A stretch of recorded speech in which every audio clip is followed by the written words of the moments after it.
is about the evolution of populations. And we need to learn about populations because they are considered to be the smallest unit of evolution.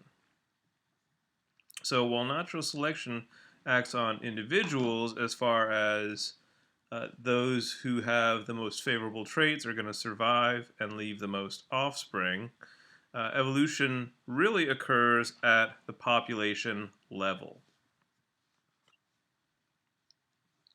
So, for example, here is a case study with some of the finches in the Galapagos Islands, originally studied by Darwin and later studied by researchers at Princeton University, uh, who looked at the beak of the finch.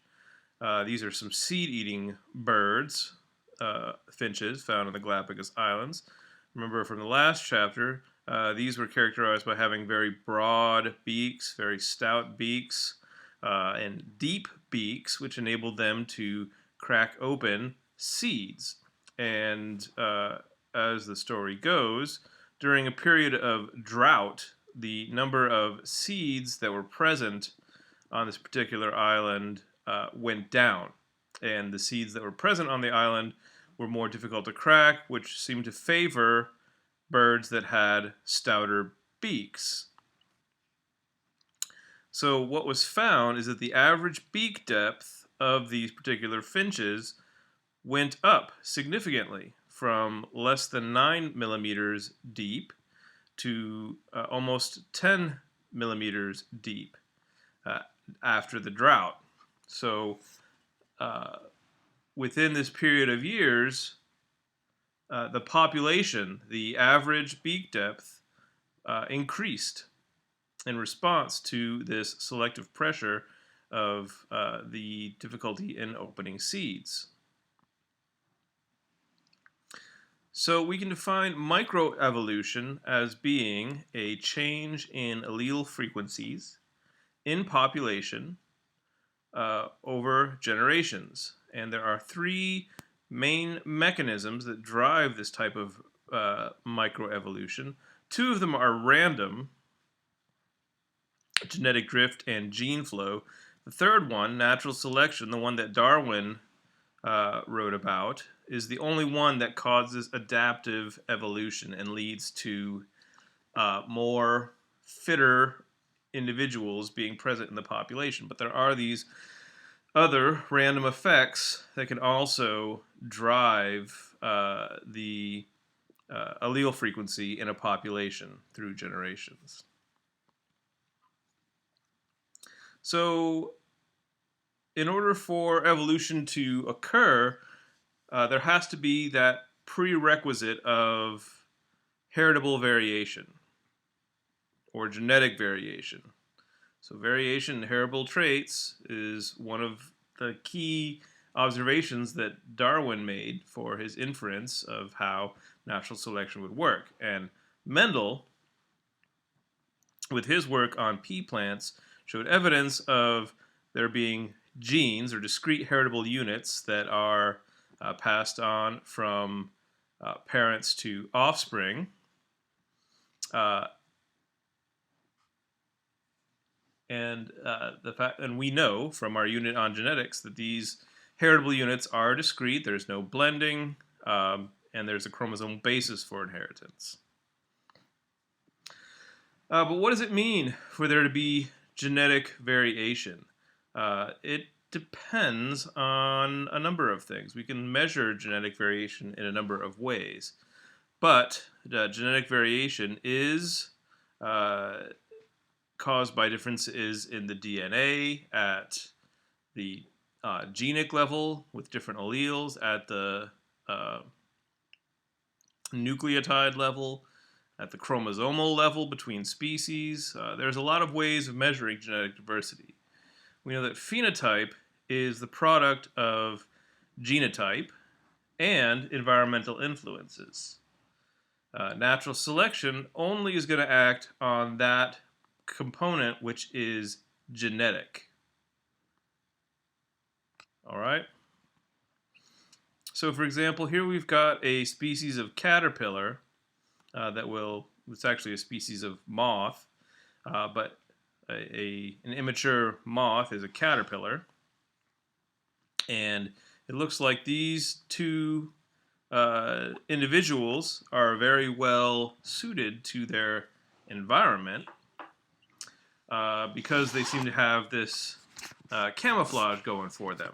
But the camouflage is not based in genetics, it's based on the diet of the earlier forms of the caterpillar, the earlier instars, they are called, of the caterpillar. And what they eat affects their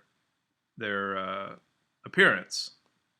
So it's not a genetic basis for the differences in appearance. It's an environmental basis for differences in their appearance. So that natural selection cannot act upon that.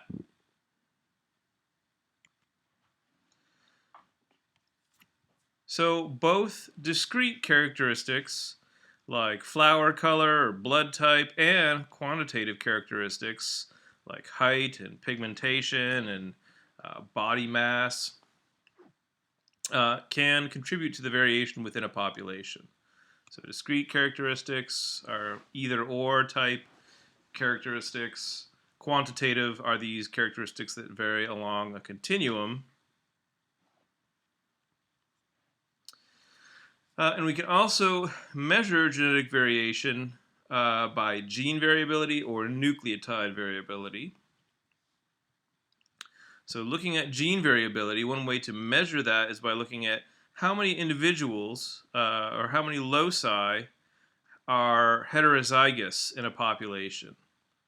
So if there are a lot of heterozygotes in a population, it suggests that there's a high degree of variability in the genes that are present in a population.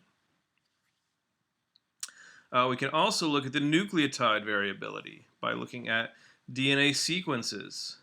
So we can compare DNA sequences throughout a population and say, well, if we look at all of the nucleotides for a particular individual or across individuals within a population,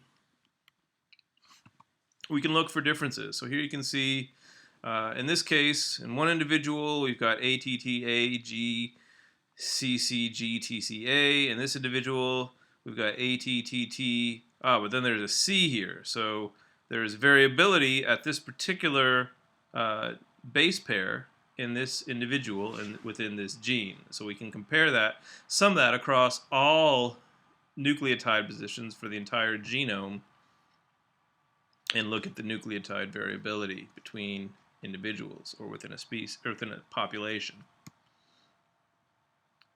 So we can look at variation between populations. So within a species, we expect to see some geographic variation, differences between the gene pools of separate populations. That's the first time we've seen that term gene pool. The gene pool is the sum of all alleles across all loci within a population. So every single version of every single gene within a population constitutes the gene pool. So on the island of Madeira, which is found in the North Atlantic, there are several isolated populations of mice, and we find that due to genetic drift, there is a difference in the number of chromosomes in the different populations. But this difference in the number of chromosomes isn't because it's more adaptive to have a certain number of chromosomes on the west side of the island relative to the central and eastern part of the island. You can see here they've got 19 chromosomes plus the X and Y chromosomes. Over here they have a different number of chromosomes. This isn't due to natural selection. This is due to a phenomenon called genetic drift, which just is genetic variation that'll happen, but not under the influence of anything that makes a certain number of chromosomes more adaptive to a certain portion of that range. As you can see, the island of Madeira is down here off of the coast of North Africa, not so far from Portugal and the Iberian Peninsula. With other types of geographic variation, we can observe what we call a cline. So this is a graded change in a trait along a geographic axis. So here, for example, there's a type of fish called a mummichog, and we can see that they have a certain allele which is more adaptive in cold habitats than in warm habitats. So mummichogs are found along the Atlantic coast of the United States. And this type of variation is the result of natural selection. So if we look at how many of these fish have this certain allele, LDHB, at northern latitudes, like towards Maine where the water is cold, almost all the fish have this particular allele. But as we go further south, fewer and fewer of the proportionally of the fish have this particular allele because it's a cold adapted allele. So, but you can see that it varies along a linear trajectory here. It's not like all of these fish up in Maine have the allele and none of the fish in Georgia have the allele with no difference in between. You can see it goes along a gradient. And this type of gradient is called a cline. So we have talked about, to some degree, where this genetic variation comes from. So one way we can get new genes and new alleles is through mutations. Another way that we get new genes and alleles is through gene duplication. So if we have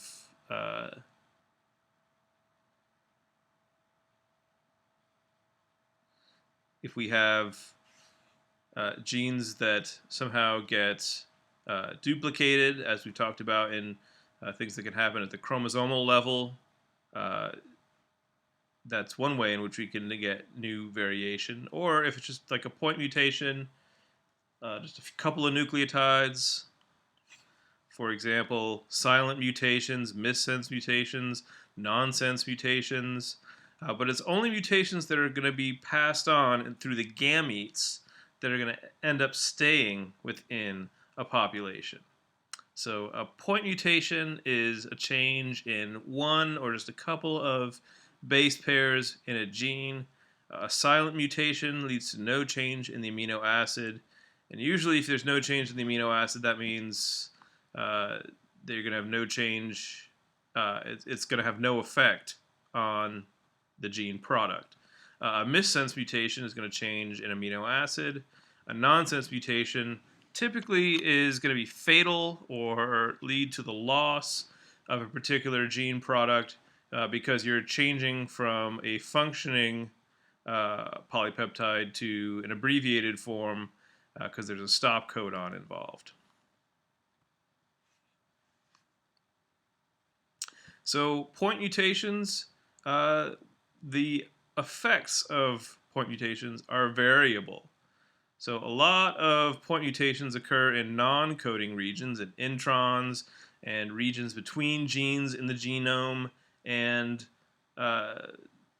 most of these are going to be silent mutations because you're not affecting any codons at all. And if a mutation occurs within a gene, often that can be a neutral mutation or have no real effect because of wobble in the genetic code. So a lot of times we could see, if we looked at the nucleotide sequence between individuals, you might find that they have the exact same polypeptide that they produce, even though there might be some slight nucleotide diversity because of the silent mutations due to the wobble in the genetic code with that third codon position. Mutations that change a protein can often be harmful, but it can happen that a mutation can be beneficial too. Changing an amino acid might make an amino acid that is a a better, more adaptive polypeptide than the previous version.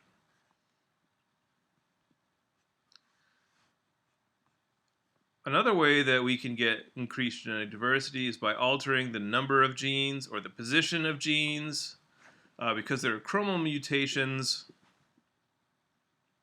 that can rearrange loci.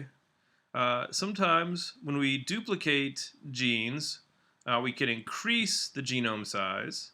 And if that happens, it's usually not as bad as if we lose certain parts of the genome. We don't want to have not enough genes, but if we have a few extra genes, that tends to be less harmful in the long run.